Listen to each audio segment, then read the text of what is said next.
Start करेंगे हमारे chapter first exception handling in Python से सीएस के।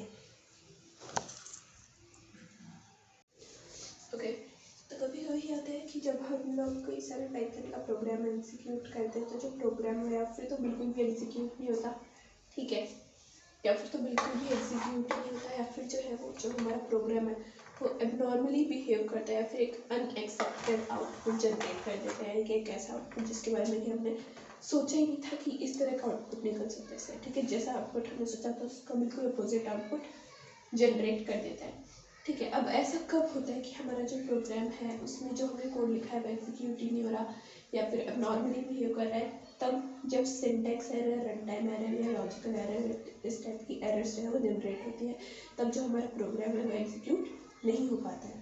ओके, तो आगे हमको बुक में बता रखा है कि ये जो एरर्स है, syntax errors, run time error, logical error, इनके बारे में, और पाइथन के अंदर एक्सेप्शन। अब देखो एक्सेप्शन क्या होता है, एक्सेप्शन का मतलब यही है एक एरर, ठीक है। एरर जो होता है उसी को हम लोग एक्सेप्शन बोलते हैं कंप्यूटर की लैंग्वेज में, ठीक है। तो एक्सेप्शंस क्या होते हैं पाइथन के अंदर, अब हम वो देख लेते हैं एक बार इसकी डेफिनेशन, क्योंकि इसकी डेफिनेशन जा सकती है। तो पाइथन में एक्सेप्शंस क्या होता है,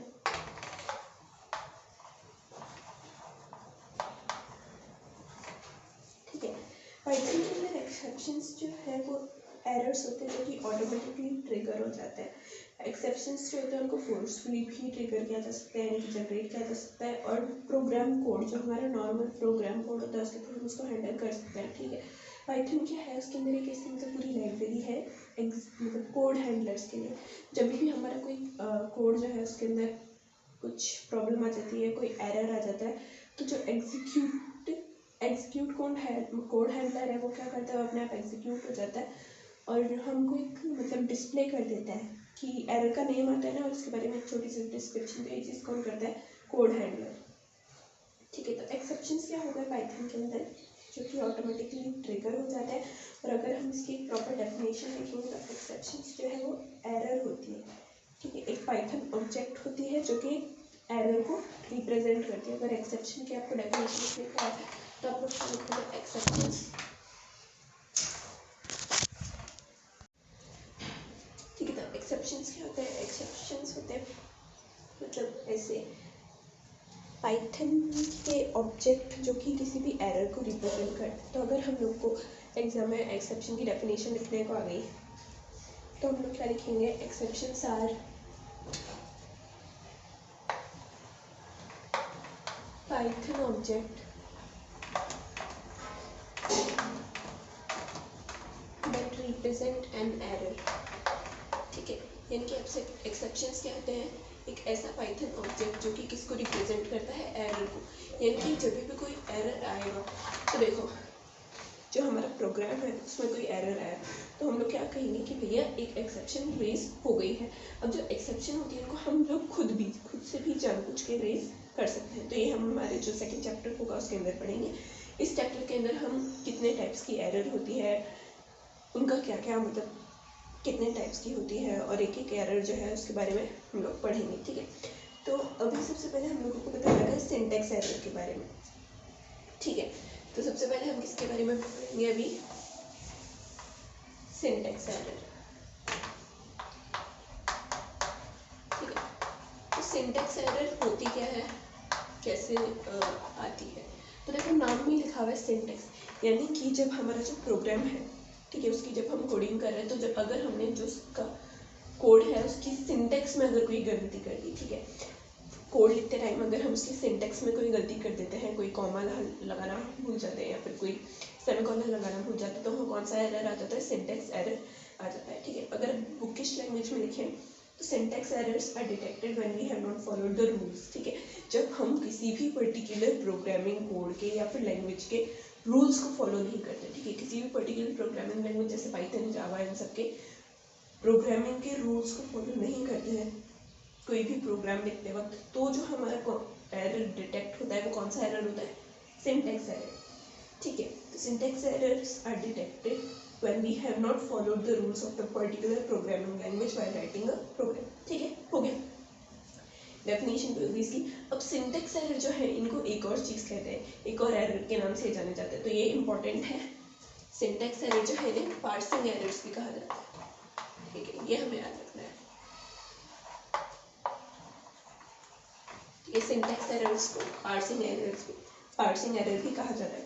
अब जब भी एक सिंटेक्स एरर आएगा तो जो इंटरप्रेटर है वो जो प्रोग्राम होता है हमारा उसको एग्जीक्यूट नहीं करता है तब तक जब तक कि हम जो एरर है उसको रेक्टिफाई नहीं करते यानी कि सही नहीं करते, ठीक है। तो मान लो हमने कोई प्रोग्राम है उसमें कुछ कॉमा वगैरह लगाना भूल गए और हमारा सिंटेक्स एरर आ गया, तो जो हमारा प्रोग्राम है वो एग्जीक्यूट नहीं होगा तब तक जब तक कि हम उस एरर को रेक्टिफाई यानी कि सही नहीं करेंगे, ठीक है। किसमें? इंटरप्रेटर में।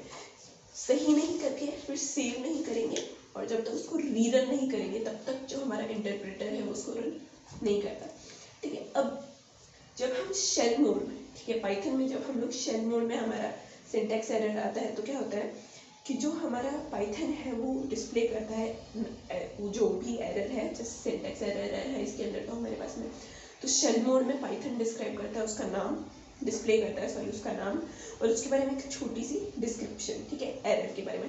और इसी तरह ये तो हो गया हमारा शेल मोड, ठीक है। पाइथन के दो मोड्स हैं हमें पता है, एक तो है हमारे पास में शेल मोड और एक है स्क्रिप्ट मोड, ठीक है। उस शेल मोड में जब हमारे पास में कोई सा भी एरर आता है तो पाइथन क्या करता है उस एरर का नाम और उसके बारे में एक छोटी सी डिस्क्रिप्शन डिस्प्ले करता है। इसी तरह से जब स्क्रिप्ट मोड में हमारे पास में कोई एरर आएगा तो क्या करेगा पाइथन? सेम थिंग, ठीक है। बस क्या होगा कि एक डायलॉग बॉक्स अपीयर होता है, उसके अंदर उस एरर का नाम और उसके बारे में एक स्मॉल डिस्क्रिप्शन होती है, जबकि जो हमारी शेल मोड होती है उसमें डायरेक्ट आउटपुट में ही जो है उसकी एरर की नाम और उसके बारे में एक छोटी सी डिस्क्रिप्शन पाइथन डिस्प्ले कर देता है। और स्क्रिप्ट बॉक्स और स्क्रिप्ट मोड में क्या डिफरेंस होता है कि बस एक डायलॉग बॉक्स और अपीयर होता है, ठीक है। अब ये हमारा फर्स्ट इंट्रोडक्शन वाला टॉपिक भी कंप्लीट हो गया और सिंटैक्स एरर क्या होती है वो भी कंप्लीट हो गया। नेक्स्ट टॉपिक है वाले फर्स्ट चैप्टर में हमारे पास में एक्सेप्शंस, ठीक है। तो अब हम करेंगे एक्सेप्शंस को थोड़ा बहुत डिटेल में, क्या एक्सेप्शंस होती क्या, उनकी डेफिनेशन एंड ऑल, ठीक है।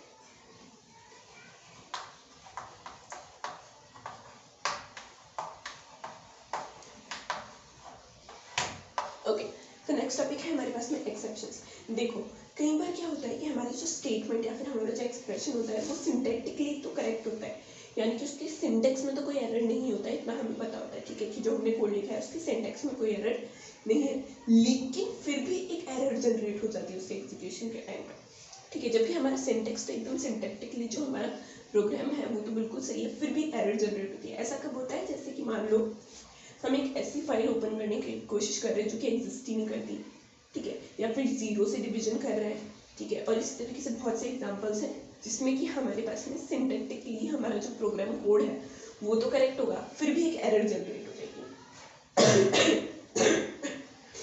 तो इस तरह की जो एरर्स होती है क्या करती है, हमारा जो प्रोग्राम है उसके नॉर्मल एग्जीक्यूशन को, यानी कि एक तो अच्छा खासा हम कोई फाइल ओपन कर रहे थे वो ओपन हो जाती, ठीक है, लेकिन वो फाइल एग्जिस्ट ही नहीं करती तो एरर आ जाएगा। तो क्या होता है कि जो हमारा प्रोग्राम कोड है उसके नॉर्मल एग्जीक्यूशन को डिस्ट्रक्ट करती है या छेड़ती है, ठीक है। और यही जो है ये कहलाती है एक्सेप्शंस, ठीक है। अब एक एक्सेप्शन की अच्छी खासी डेफिनेशन अगर हम लोग देखें तो जैसे कि मैंने बताया था, N exception is a Python object that represents an error. क्या होता है एक्सेप्शंस? ऐसे पाइथन ऑब्जेक्ट, ठीक है। एक्सेप्शन पहली बात हो सकता है एमसीक्यूज में ऐसे पूछ ले कि एक्सेप्शन क्या होता है, पाइथन क्या कुछ भी दे देंगे फिर, लेकिन हमें एक्सपेक्ट करना है पाइथन ऑब्जेक्ट, ठीक है। तो एक्सेप्शंस क्या होते हैं? ऐसे पाइथन ऑब्जेक्ट जो कि किसको रिप्रेजेंट करते हैं, किसी भी एरर को रिप्रेजेंट करते हैं, ठीक है, वो क्या कहलाते हैं? एक्सेप्शन। अब जब भी कोई एरर अगर होगा एग्जीक्यूशन के टाइम पे किसी भी प्रोग्राम के, तो कहा जाता है कि मान लो हम कोई सा भी प्रोग्राम एग्जीक्यूट कर रहे हैं और उसके एग्जीक्यूशन के टाइम पे कोई एरर हो गया, तो हम क्या कहेंगे कि एक्सेप्शन रेज हो गई, यानी कि एक्सेप्शन यानी कि वो पाइथन ऑब्जेक्ट जो कि एरर को रिप्रेजेंट कर रहा है वो रेज हो गया, यानी कि एरर आ गया। सीधी सिंपल शब्दों में कहे तो एरर आ गया, लेकिन कंप्यूटर की लैंग्वेज में एक्सेप्शन रेज हो गई, ठीक है। तो जब भी कोई एरर रेज होगा तो हम लोग क्या कहेंगे कि an exception is said to have been raised, ठीक है। इस तरह की जो एक्सेप्शन होती है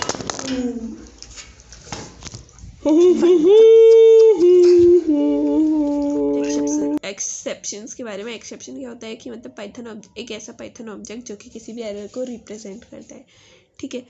तो इसकी डेफिनेशन हम लोगों ने पढ़ ली थी और ये भी पढ़ लिया था कि जब भी कोई एरर होता है हमारे प्रोग्राम के एग्जीक्यूशन के टाइम पे तो कहा जाता है कि भैया एक एक्सेप्शन जो है वो रेस हो चुकी है, ठीक है। इस तरह की जो एक्सेप्शन होती है इसको प्रोग्रामर को खुद को ही हैंडल करना पड़ता है ताकि जो उसका प्रोग्राम है वो टर्मिनेट ना हो अब नॉर्मली।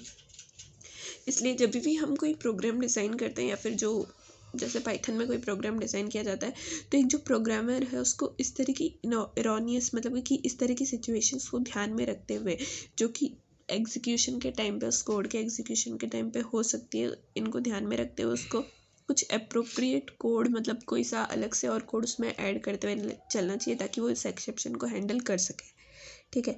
यानी कि एक तरीके से सीधी सी बात इसमें लिखी हुई है कि प्रोग्राम को ताकि वो एबनॉर्मली टर्मिनेट ना हो इसके लिए जो हमारा प्रोग्रामर होता है उसको अलग से साइड में और अप्रोप्रिएट कोड भी लिखने चाहिए ताकि जो एक्सेप्शन अगर बाई चांस रेस हो भी जाती है तो आराम से हैंडल हो सके, ठीक है।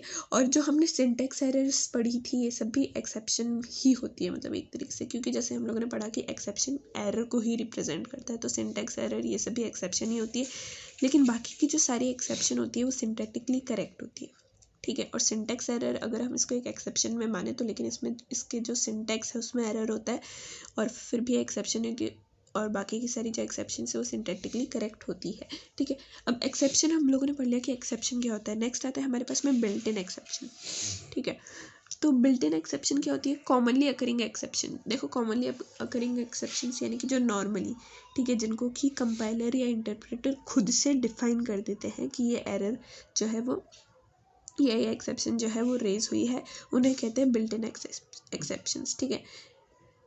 पाइथन की जो स्टैंडर्ड लाइब्रेरी है वो एक पूरी extensive collection in built in exceptions का, ठीक है। में बिल्ट इन एक्सेप्शंस, तो बिल्ट इन एक्सेप्शंस क्या होती है? कॉमनली अकरिंग एक्सेप्शंस जिनको कि कंपाइलर और इंटरप्रेटर जो है खुद से डिफाइन कर देते हैं वो कहलाती है बिल्ट इन एक्सेप्शंस, ठीक है। अब पाइथन की जो हमारी स्टैंडर्ड लाइब्रेरी है यानी कि पाइथन हम लोगों को पता है कि पाइथन जो है की जो स्टैंडर्ड लाइब्रेरी है वो एक extensive collection in built in exceptions का जो कि कॉमनली अकरिंग एक्सेप्शंस से डील करता है, ठीक है। यानी कि हमारे पास में अगर कोई सा भी एरर आता है तो जो पाइथन की स्टैंडर्ड लाइब्रेरी है उसके लिए वो एक अच्छा खासा सोल्यूशन प्रोवाइड कर देती है और इस मतलब एक एक्सेप्शन हैंडलर जो है वो प्रोवाइड कर देती है, ठीक है, पाइथन की स्टैंडर्ड लाइब्रेरी। अब जैसे हमारे पास में कोई सा भी बिल्ट इन एक्सेप्शन आया तो उसके लिए एक अप्रोप्रिएट यानी कि उसके लायक, ठीक है, उस एक्सेप्शन के हिसाब से एक्सेप्शन हैंडलर कोड जो है वो अपने आप एग्जीक्यूट हो जाएगा। जो क्या करता है, जैसे जब भी हम कोई पाइथन का प्रोग्राम डालते हैं मतलब कोड चलाते हैं एग्जीक्यूट करते हैं तो हमारे पास में कोई एरर डिस्प्ले होती है ना, ठीक है। तो वो एरर जब आती है, ठीक है, एरर आ गई तो साथ में उसके साथ में एक रीज़न और उस रेस्ड एक्सेप्शन का नाम भी डिस्प्ले होता है। वो चीज़ कौन करता है? ये जो हमारा एक्सेप्शन हैंडलर कोड होता है ये वर्क करता है, ठीक है। तो एक्सेप्शन कोड है हैंडलर कोड जो है वो अपने आप एग्जीक्यूट होता है जो कि रीज़न और उसके साथ में जो हमारी एक्सेप्शन है, ठीक है, जो रेज हुई है उसका नाम दोनों को डिस्प्ले करता है।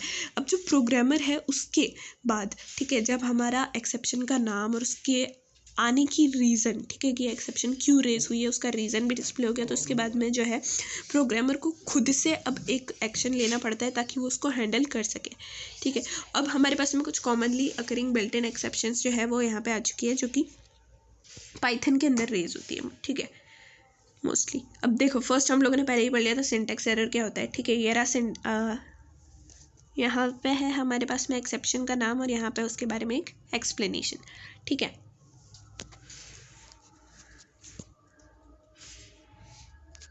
तो एक्सेप्शन तो क्या है हमारे पास में सिंटैक्स एरर और उसका एक्सप्लेनेशन में अगर आप लोग देखो तो सिंटैक्स एरर जैसे कि हम लोगों ने पहले ही पढ़ लेते हैं कि सिंटैक्स एरर कब आती है? जब जो हमारा सिंटैक्स है पाइथन का जो कोड है या किसी भी प्रोग्रामिंग लैंग्वेज का जो कोड है उसके सिंटैक्स में या फिर प्रोग्रामिंग लैंग्वेज के अगर हमने रूल को फॉलो नहीं करा है तो जो हमारा सिंटैक्स एरर है वो जनरेट होता है या फिर रेज होता है। इसी तरह से सेकेंड है हमारे पास में वैल्यू एरर। तो वैल्यू एरर कब रेज होती है? ये तब रेज होती है जब हमारे जो बिल्ट इन मेथड है या फिर ऑपरेशन है उसमें एक ऐसा आर्ग्यूमेंट आता है जिसमें हमारे पास में डेटा टाइप तो करेक्ट है लेकिन जो हमने वैल्यू डाली है वो या फिर तो मिसमैच है या फिर इनअप्रोप्रिएट है।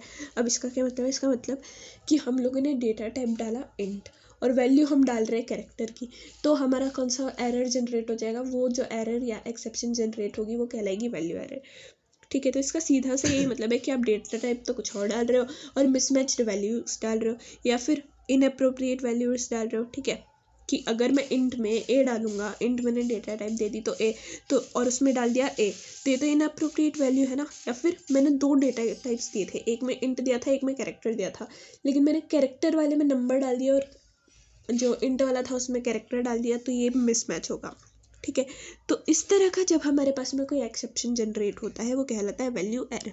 ठीक है, इसका एक्सप्लेनेशन भी एक बार पढ़ लेना, एक बार बस पढ़ने से याद हो जाएगा। तो it is raised when a built in method और operation receives an argument that has the right data type. ठीक है, डेटा टाइप तो सही है बट मिसमैच्ड और इनअप्रोप्रिएट वैल्यूज। ठीक है, तो ये आर्ग्यूमेंट अपने आप से ही हमको मतलब बिल्ट इन मेथड में रेज हो जाएगा। ठीक है, वो आर्ग्यूमेंट शो कर देगा कि आपने जो है वैल्यूज गलत डाली है। ठीक है, तो ये एक्सेप्शन हमारे पास में क्या कहलाएगी? Value error. नेक्स्ट है हमारे पास में IO एरर। IO का मतलब है इनपुट आउटपुट। ठीक है, तो नेक्स्ट है हमारे पास में इनपुट आउटपुट एरर। ठीक है, तो ये कब जनरेट होती है? कि जब हमने जो हमारा प्रोग्राम स्टेटमेंट है उसमें जो फाइल स्पेसिफाई, मतलब हमारी कोई फाइल है उसके अंदर हमने कोई प्रोग्राम स्टेटमेंट डाला था लेकिन वो खुल ही नहीं रहा है। ठीक है, यानी कि हमने इनपुट तो दे दिया था लेकिन उसका कोई आउटपुट नहीं आ रहा है। वो जो हमारी फाइल के अंदर हमने प्रोग्राम स्टेटमेंट डाला था वो खुल ही नहीं रहा है, तो हमारा कौन सा एरर जनरेट हो जाएगा या कौन सी एक्सेप्शन जनरेट हो जाएगी? Input output error. ठीक है, तो इनके नेम्स और इनके एक्सप्लेनेशंस भी हमको याद रखना है। ये हमारी तीसरी थी।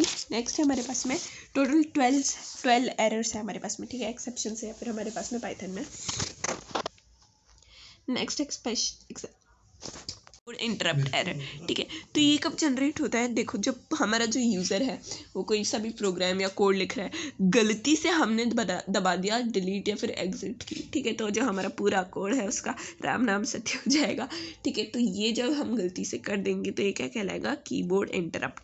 ठीक है, यानी कि ये कब रेस होता है? ये तब रेस होता है जब जो हमारा यूज़र है वो गलती से, ठीक है, एक्सीडेंटली डिलीट या फिर एग्जिट की को प्रेस कर देता है। ठीक है, प्रोग्राम जब वो एग्जीक्यूट कर रहा होता है, एग्जीक्यूट करते वक्त वो गलती से डिलीट या फिर एग्जिट की को जो है प्रेस कर देता है, जिससे कि जो हमारा प्रोग्राम है उसका नॉर्मल फ्लो इंटरप्ट हो जाता है। तब हमारा कौन सा एरर जनरेट होता है? Keyboard interrupt. कि भैया कीबोर्ड जो है उसने इंटरप्ट कर दिया, हमने एंटर की जगह पे डिलीट या एग्जिट की दबा दी।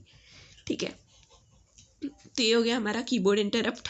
नेक्स्ट एक्सेप्शन का नेम है हमारे पास में इम्पोर्ट एरर। तो देखो, इम्पोर्ट एरर तब होता है जब जो हमने रिक्वेस्टेड मॉड्यूल डेफिनेशन दी है, ठीक है, फिर रिक्वेस्टेड मॉड्यूल जो दिया है वो मिल ही नहीं रहा है। यानी कि मैंने कहा कि ये वाला प्रोग्राम या फिर ये वाली फाइल मुझे ओपन करनी है लेकिन वो फाइल ही नहीं मिल रही। ठीक है, लापता हो गई मेरी फाइल। ठीक है, यानी कि इसको इम्पोर्ट नहीं हो पा रही है मेरी फाइल। ठीक है, तो कौन सा एरर जनरेट हो जाता है? Import error. इसके एक बार ये भी पढ़ लेते हैं। It is raised when the requested module definition. ठीक है, ये चीज़ हमको याद रखें, ये वर्ड्स अच्छे खासे। रिक्वेस्टेड मॉड्यूल डेफिनेशन नहीं मिलती है तब हमारा कौन सा एरर जनरेट होता है? Import error. ठीक है, क्या याद रखें इसमें? Requested module definition. नेक्स्ट है हमारे पास में EOF एरर। ठीक है, EOF का मतलब है एंड ऑफ फाइल एरर। तो देखो, जब हम अपनी एंड ऑफ फाइल कंडीशन तक पहुंच जाते हैं, यानी कि हमारी जो फाइल है उसकी भी कुछ ना कुछ तो लिमिट होगी ना। ऐसा थोड़ा ना कि आप उसमें बस लिखते जा रहे हो, कुछ ना कुछ उसकी लिमिट होगी। तो एंड ऑफ फाइल एरर या फिर EOF एरर जो है वो कब जनरेट होता है?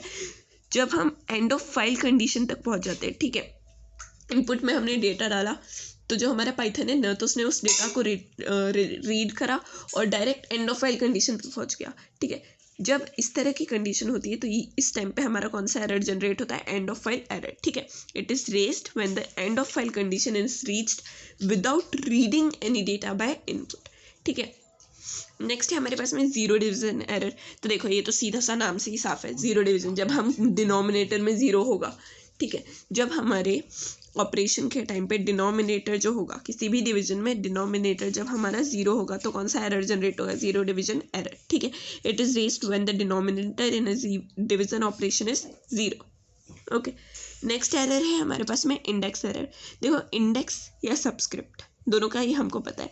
इंडेक्स यानी कि जो 0 1 2 3, ठीक है, हम लोगों को पता है ना, जब हम एलिमेंट्स डालते हैं तो उसमें इंडेक्स वैल्यूज़ होती है। तो जब हमारी जो इंडेक्स वैल्यूज़ है, देखो इंडेक्स एरर कब जनरेट होगा, जब आपने जो इंडेक्स या फिर सबस्क्रिप्ट डाली है वो आउट ऑफ रेंज हो, यानी कि आपने इंडेक्स वैल्यूज़ की लिमिट तो डाली है 8, लेकिन आप पहुंचा रहे हो उसको 10 तक, तो भैया ये तो आउट ऑफ लिमिट हो गया ना, तो कौन सा एरर जनरेट हो जाएगा हमारे पास में, इंडेक्स एरर। नेक्स्ट है हमारे पास में नेम एरर।